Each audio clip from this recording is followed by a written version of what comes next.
Good evening and welcome to the Ferris Show on television, live tonight ahead of the State of the Union from Washington, D.C. I'm Leland Vittert. First tonight, we did indeed shoot down the Chinese spy balloon over the weekend, but its memory still hangs over Washington right now like dirty laundry. It's difficult, if not impossible, to find anybody, even Democrats, who will wholeheartedly defend President Biden's handling of the balloon and, more importantly, overall, defend his China policy going forward. The bad news for Mr. Biden starts there, but it does not end there this evening. Two separate polls now show a majority of Democrats, forget Americans, but Democrats don't want him to run for re-election. An Associated Press poll shows just 37% want him to run for a second term. In the Washington Post ABC poll, that number is down to just 31%. A vast majority say they do not want him to run for re-election. Tomorrow, he comes to the Capitol for his State of the Union address, and nobody will care much about his economic announcements. Not Democrats, not Republicans in Congress, and new polling shows not really the American people. They simply don't believe he has done much to help, even though the numbers may show otherwise.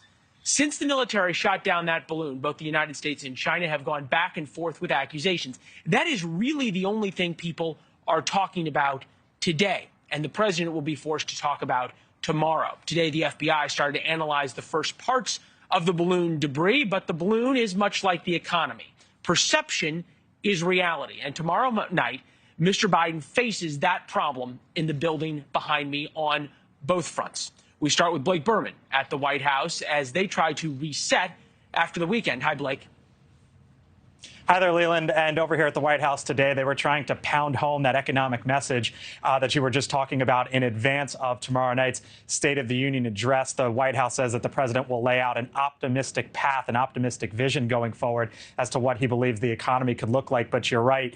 Much of the talk here, at least in Washington today, was about this spy balloon and the administration's handling of it and what might happen next. For example, the Pentagon now says that there have been at least 4 balloons in the recent years that have gone across the United States, or at least over parts of it, that military officials, or at least the administrations, did not know about as they were happening. So earlier today, I asked the White House press secretary, Karine Jean-Pierre, what exactly we can expect, what exactly the public can expect if there happens to be another one of these scenarios. Watch here.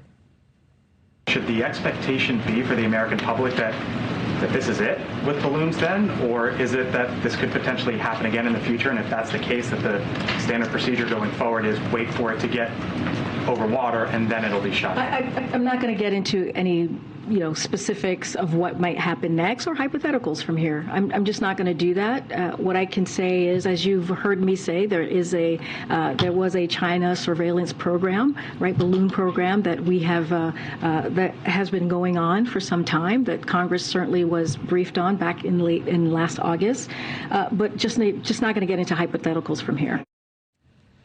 Not going to get into hypotheticals, they say. There are still, Leland, though, a lot of questions surrounding this. As he returned from Camp David back to the White House earlier this afternoon, President Biden was asked if he gave the order to shoot this Chinese surveillance balloon down only because it became public.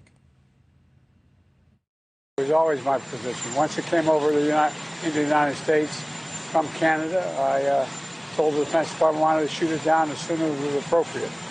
They concluded we should not shoot it down over land. It was not a serious threat, and we should wait till we got across the water.